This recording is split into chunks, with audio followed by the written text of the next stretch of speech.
No niin, tervehdys kaikille kanavan vanhoille ja uusillekin katsojille. Tuossa kanavassa saavutti justiinsa 5000 tilaajaa, niin ajattelin, että juhlistetaan sitä nyt pienellä kahvikonjakilla.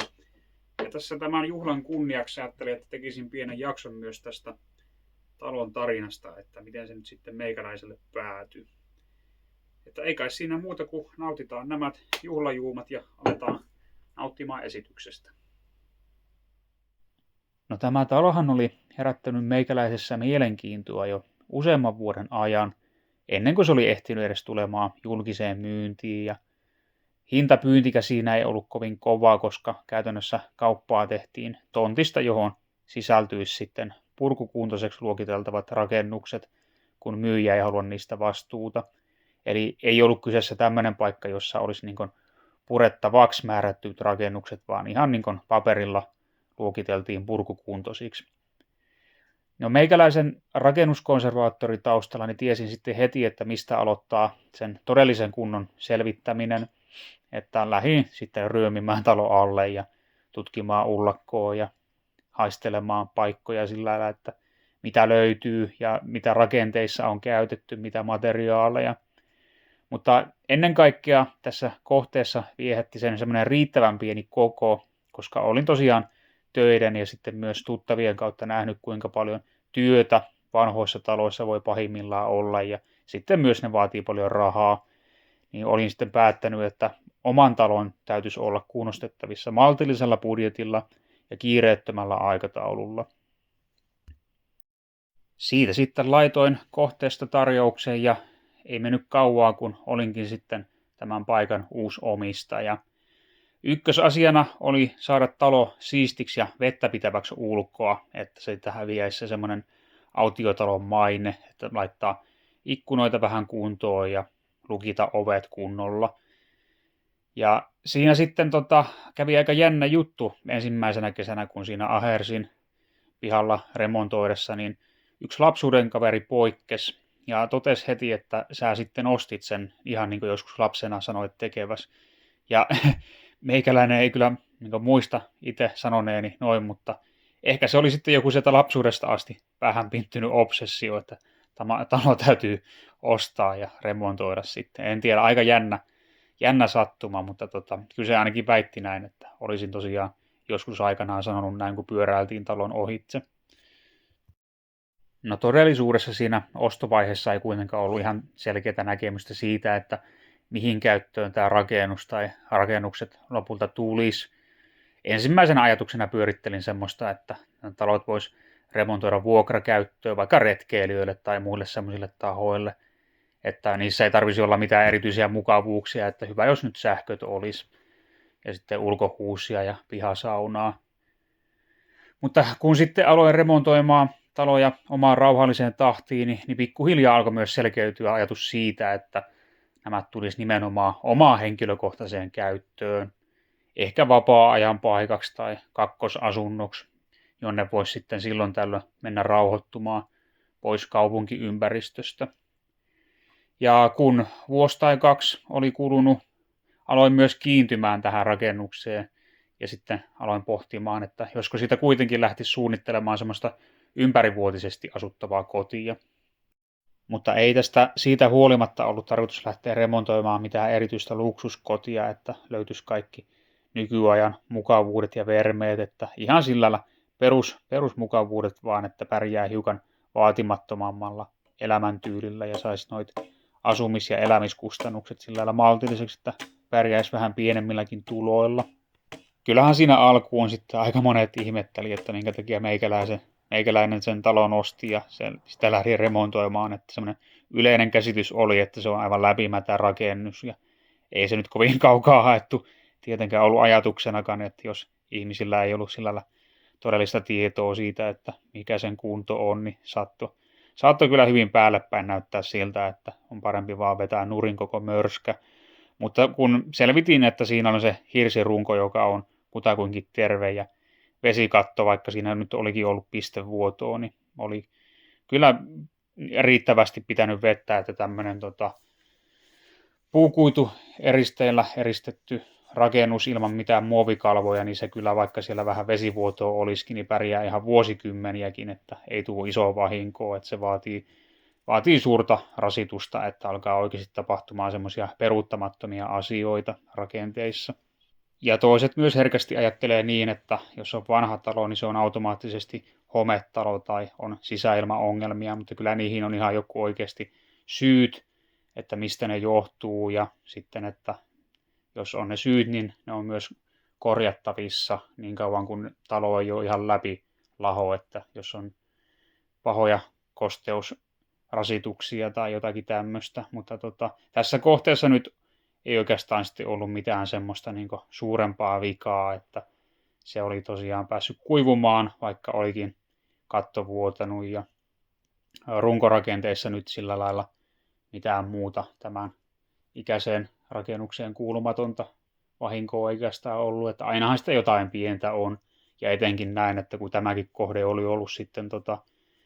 vuosikymmeniä ihan oman onnensa nojassa, niin se on selvää, että eihän se nyt aivan tuliterä voikaan olla. Ja nykypäivänähän täällä on siis tosi hyvä ilmanlaatu, ja sitä on ihan muutamat kaverikin kehuneet, että on hyvä semmoinen raikas ilma tai hyvä tuoksu talossa, ja sitten mitä on yövieraita ollut, niin nekin on kyllä kehunut, että on nukkunut hyvin yönsä. Ja itsellä kanssa on sillä lailla, että mitä asuntoja tässä nyt elämän varrella on ollut, niin täällä on varmasti niin kuin parhaat yöunet saanut ja sillä lailla niin kuin ilma on hyvä, ettei ole minkäännäköisiä niin kuin oireilua tai tämmöistä, että olisi jotakin niin kuin ilmassa. Ja en nyt muutenkaan ole siis kovin herkkä itse millekään semmoisille homeille, mutta haistan ne kyllä välittömästi, jos on jotain semmoista ilmassa. Saunarakennus olikin sitten semmoinen, että se oli jo aika huonossa hapessa, että siellä oli Tapanin myrsky aikanaan repinyt peltikattoa auki ja sitten sitä oli hiukan tirkkutäkiksi käyty paikkaamassa, niin se oli siitä huolimatta vuotanut ja sitten siellä oli lasivillaa tai karhuntalia villaa seinissä, joka oli sitten aivan homeista ja sienikasvustoa niissä, niin oli hävitettävä sieltä niin kuin melkein kaikki mahdollinen, että se nyt olikin käytännössä aika purkukuntoinen rakennus, mutta sillä lailla, että runko siinä oli vielä niin kuin terve ja vesikattorakenteet, niin pystyi sitten semmoiseksi pihavajaksi jättämään, mutta se oli vähän harmillinen juttu, että ei ollut sitten semmoista käyttökuntoista saunaa suoraan, se olisi ollut tosi luksusta oikeastaan, jos olisi pystynyt alusta alkaen niin kuin saunomaan ja peseytyyn siinä omalla tontilla. Siinä sitten oikeastaan heti, kun tämä selkeytyi se ajatus siitä, että talosta voisi lähteä tekemään ihan kotia, niin piti alkaa miettimään, miten nämä mukavuustilat sitten toteuttaisi, että ne ei mahtuisi siihen vanhaan osaan kuitenkaan, mikä tässä rakennuksessa nyt sitten on. Eli niitä varten tarvitsisi tehdä ihan oma semmoinen erillinen siipensä, ja tämä porstua tai kuisti tässä oli aika huonokuntoinen, niin sitten tuli ajatuksena, että sen tilalle voisi tehdä uuden kuistiosan, johon sitten toteuttaa myös nämä pesutilat ja WC. Ja ihan alusta alkaen on ollut myös semmoinen ajatus, että pitäisi olla jonkinnäköinen biovessa tai sitten tämmöinen polttava tai joku, mikä ei siis käytä vettä, että sen verran hippejä tässä ollaan, että vessa saisi olla semmoinen vähän niin kuin omavaraisempi ratkaisu, mutta katsotaan nyt sitten, mikä se lopullinen ratkaisu on, että tässä vielä toistaiseksi tarvii pärjätä tuo ulkohuusin kanssa, mutta sitten kun tuo siipi tuosta lähtee rakentumaan, niin se myös se vessaratkaisu varmasti valkenee. Mutta tuli siinä kuitenkin tämä vanhakin porstua sitten oikastua ja katto paikattua, että sen kanssa pärjäilee toistaiseksi. Ja teinpä siihen sitten vielä tämän yhden alkuperäisen 9-ruutuisen ikkunan, kun ne oli siitä rikottu tai lahonneet, niin oli kiva, että sai vähän luonnonvaloa siihen koppiin, kun oli ikkuna-aukot levytettynä. Ja ovet kanssa sillä lailla kevyesti jo entrasin, että ne odottaa nyt sitä lopullista kunnostusta sitten, kun on tuo porstuan purku edessä. Enkä nyt siis todellakaan väitä, että tämä olisi joku ainut ja oikea tapa, miten kuuluu elää, vaan lähinnä tämmöinen itselle hyvin istuva tyyli, että pystyy omakotitalossa asumaan ja maaseudun rauhassa sillä lailla maltillisella budjetilla, mihin on varaa, kun tässä nyt viime vuosina on ollut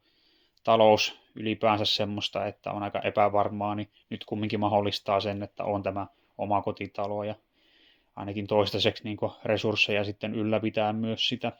Ja meitä ihmisiähän on kuitenkin moneen junaan, että jos joku haluaa tehdä asiat toisella tavalla, niin sen kun tekee, että en ole sitä heiltä ottamassa pois ja en näe, että se on heiltä pois, jos meikäläinen sitten taas asuu näin. Siinä yhdellä aikaisemmalla videolla eräs katselija kommentoi ja ihmetteli, että miten voi remontissa kestää 5 vuotta, tarvii olla tosi laiska ihminen, kun ei saa aikaiseksi, mutta taisi siinä mennä koko videon pointti ohitte silloinkin, että omaan rauhalliseen tahtiin ja pienellä budjetilla tätä tehdään ja mikään kiire ei ole, kun tämä on nyt ihan oma projekti. Tuntuu, että nykymaailmassa on semmoinen kiire päällä, että kaikki pitäisi olla valmista jo eilen, että mikään ei voi odottaa ja kaikki työvaiheet tarvitsisi olla tosi nopeasti toteutettuna. Ja kyllähän siis ymmärrän tämänkin silti tietyllä tavalla, mutta se, että tämä on nyt ihan oma henkilökohtainen rakennusprojekti, niin sillä ei pitäisi olla minkäännäköistä merkitystä sitten, että tarvii alkaa siinä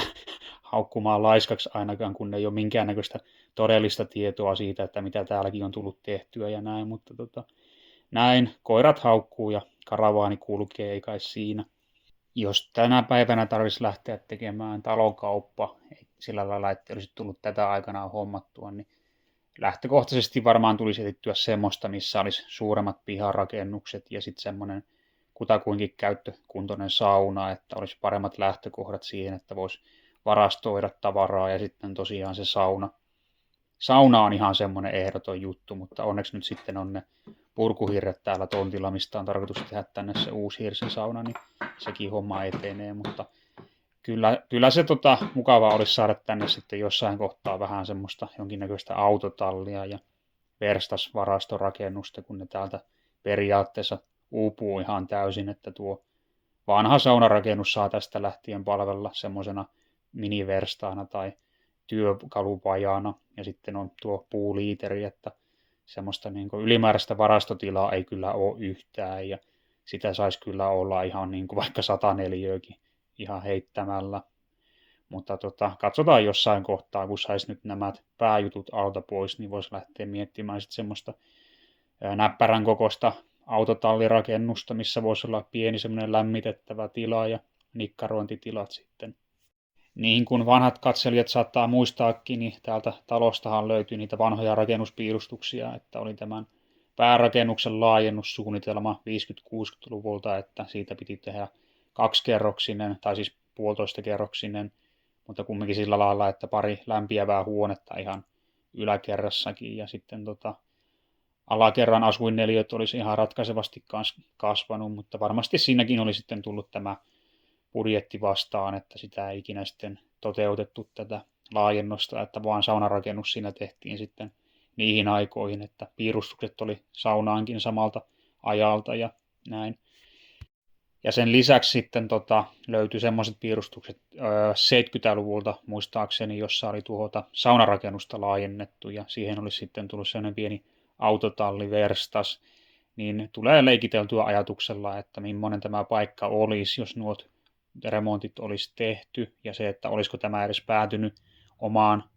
omaan haltuun, jos tämä olisi ollut sillä lailla paranneltu, että olisi ollut vähän niin kuin nykypäivän standardeja vastaavampi lähtökohtaisesti, niin ehkä tämä olisi mennyt jo aikaisemmin kaupaksi tai sitten olisi vaihtanut omistajaa siinä saman tien, kun tämä edellinen omistaja sitten täältä häipyi.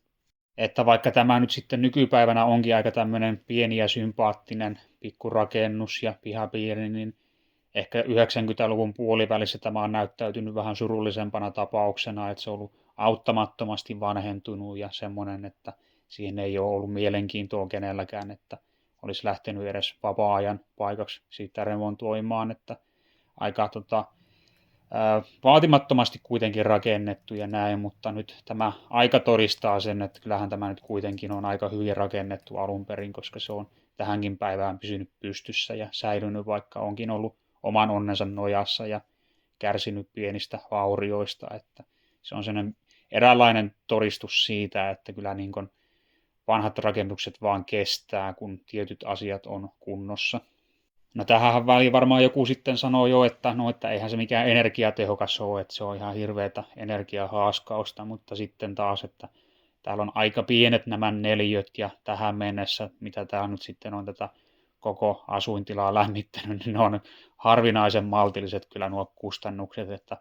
puuta ei kyllä kovin paljon kulu ja sitten aina kovilla pakkasilla on ollut pieni patteri, niin